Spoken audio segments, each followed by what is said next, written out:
प्रयागराज संगम नगरी, जहां नदी के किनारे रेत में बड़ी तादाद में शव नजर आने लगे। जानकारी के मुताबिक शवों को लगातार अभी भी रेत में दफनाया जा रहा है। फाफा मऊ घाट की ताजा तस्वीरें बेहद खौफनाक हैं और डरावनी नजर आ रही है और यहाँ की ये तस्वीरें कोरोना काल की याद दिला रही हैं। हालांकि यहाँ शव को दफनाने की परंपरा पहले से रही है। वहीं गंगा घाट पर शवों को दफनाने को लेकर एनजीटी और जिला प्रशासन ने पाबंदी लगाई हुई है, लेकिन इसके बावजूद परंपरा के नाम पर जिस तरह से शवों को दफनाया जा रहा है वो बेहद चिंताजनक है।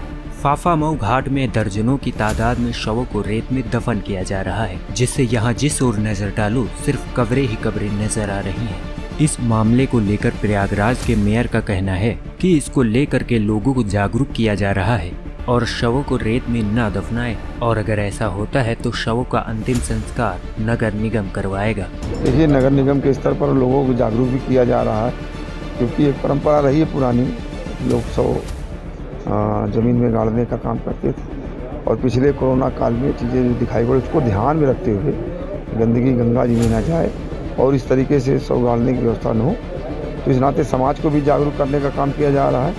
और जहाँ कहीं ऐसा अगर हो गया तो उसका उचित संस्कार भी कराया जाएगा और गंगा में किसी प्रकार की गंदगी को जाने से रोका जाएगा। नगर निगम पूरी इसकी व्यवस्था, कल ही नगर आयुक्त से बात हुई है और जहाँ कहीं ऐसी व्यवस्था वहाँ पर दिखाई पड़ती तो उसका अंतिम संस्कार भी कराया जाएगा। नगर निगम कराएगा। वर्तमान में गंगा के घाटों पर शवों को दफनाने का नियम नहीं है। एनजीटी और प्रशासन ने शवों को रेत में दफनाने की पाबंदी लगाई हुई है।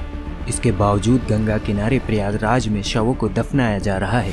फाफा मऊ घाट पर जिस तरह के हालात नजर आ रहे हैं वो बेहद चिंताजनक है, क्योंकि यहाँ न केवल प्रशासन के निर्देशों का मखौल उड़ाया जा रहा है बल्कि एनजीटी के निर्देशों का भी खुला खुला उल्लंघन हो रहा है। मानसून आने में 1 महीने से भी कम वक्त बचा है। ऐसे में नदी किनारे जो शव दफन किए गए हैं, नदी में जल स्तर बढ़ने के कारण उनका ऊपर आना भी एक खतरा बना हुआ है। नदी का जल स्तर बढ़ने से न केवल रेत में दबी लाशें उसके साथ बहेंगी बल्कि वह ऊपर आकर कई अन्य इलाकों में बीमारियां भी फैलाएंगी और नदी का पानी भी दूषित होगा। लेकिन जिला प्रशासन से लेकर नगर निगम तक इस ओर से मुंह फेरे हुए हैं।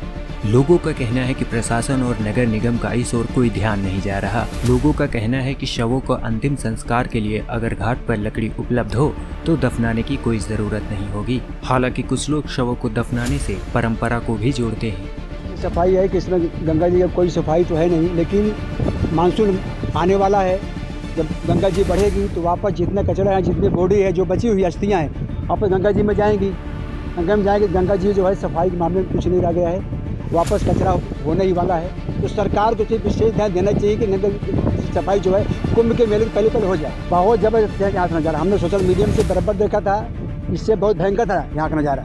तो सरकार को विशेष देना चाहिए और आने वाले टाइम में जैसे बाढ़ आएगी, सारे जो बॉडी है, जो जितनी बॉडी बची है, वापस गंगा जी में जाएंगी, तो सरकार को इसको विशेष ध्यान देना चाहिए। आपको बता दें, ऐसी ही तस्वीरें साल 2020 में कोरोना के टाइम वायरल हुई थी, जो बेहद डरावनी थी। तब उसे कोरोना से जोड़कर दिखाया गया था, जिसके बाद सरकार की किरकिरी हुई थी, जबकि सरकार कहती रही कि गंगा किनारे शवों को दफनाने की परंपरा है। लोग सामान्य दिनों में भी शवों को गंगा किनारे दफनाते हैं। हालांकि सरकार ने गंगा किनारे शवों को दफनाने की रोक लगा दी है। Bureau report, UP 24।